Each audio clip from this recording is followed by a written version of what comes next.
ಇನ್ನು ರಾಜ್ಯ ಬಿಜೆಪಿಯೊಳಗೆ ಎದ್ದಿರುವಂತಹ ಭಿನ್ನಮತವನ್ನು ಶಮನ ಮಾಡೋದಕ್ಕೆ ಸಂಘ ಪರಿವಾರ ಏನಾದರೂ ಮಧ್ಯಪ್ರವೇಶ ಮಾಡ್ತಾ ಅನ್ನುವಂತಹ ಪ್ರಶ್ನೆ ಎದುರಾಗ್ತಾ ಇದೆ. ಇನ್ನು ರಾಜ್ಯ ಬಿಜೆಪಿಯೊಳಗೆ ಭಿನ್ನಮತ ಬಿಕ್ಕಟ್ಟು ಮತ್ತೆ ಮುಂದುವರಿತಾ ಇದೆ. ನಾಯಕರು ತಮ್ಮದೇ ನಾಯಕರ ವಿರುದ್ಧ ಹರಿಹಾಯ್ತಾ ಇದ್ದಾರೆ. ಬಿಜೆಪಿ ರಾಜ್ಯಾಧ್ಯಕ್ಷ ಹಾಗೂ ಹಿರಿಯ ನಾಯಕರ ನಡುವೆ ಸಮರ ಮತ್ತೆ ಮುಂದುವರಿತಾ ಇದೆ.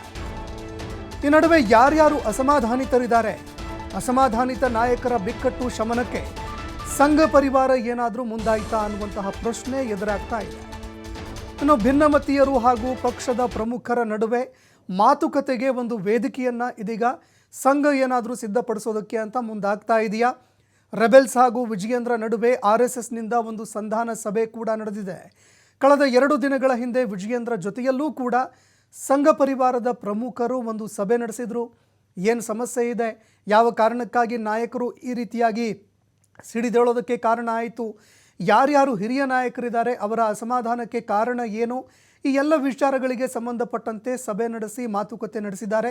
ಅದೇ ರೀತಿಯಾಗಿ ಯಾವ ರೀತಿಯಾಗಿ ಈ ಒಂದು ಅಸಮಾಧಾನವನ್ನು ಶಮನಪಡಿಸಬೇಕು ಅದಕ್ಕೂ ಸಂಬಂಧಪಟ್ಟಂತೆ ಮಾತುಕತೆ ಆಗಿದೆ ಅನ್ನುವಂಥದ್ದು ಗೊತ್ತಾಗ್ತಾ ಇದೆ. ಇನ್ನು ಮುಂದಿನ ವಾರ ಅಸಮಾಧಾನಿತರ ಜೊತೆಯಲ್ಲಿ ಸಂಘದ ಪ್ರಮುಖರ ನಾಯಕರು ಸಭೆಯನ್ನು ಕೂಡ ನಡೆಸುವಂತಹ ಸಾಧ್ಯತೆ ಇದೆ.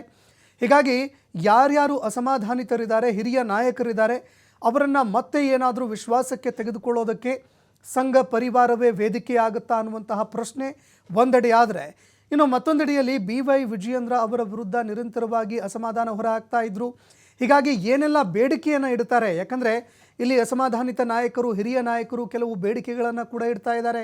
ಪಕ್ಷದಲ್ಲಿ ಇದು ಸರಿಯಿಲ್ಲ, ನಾಯಕತ್ವ ಸರಿಯಿಲ್ಲ, ಈ ರೀತಿಯಾಗಿ ಸಾಕಷ್ಟು ಪ್ರಶ್ನೆಗಳು ಬರ್ತಾ ಇದೆ.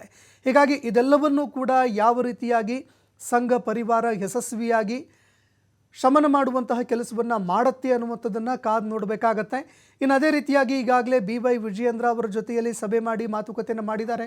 ಅದೇ ರೀತಿಯಾಗಿ ಅಸಮಾಧಾನಿತರ ಜೊತೆಯಲ್ಲೂ ಕೂಡ ಮುಂದಿನ ವಾರ ಸಭೆ ನಡೆಯುವಂತಹ ಸಾಧ್ಯತೆ ಇದೆ.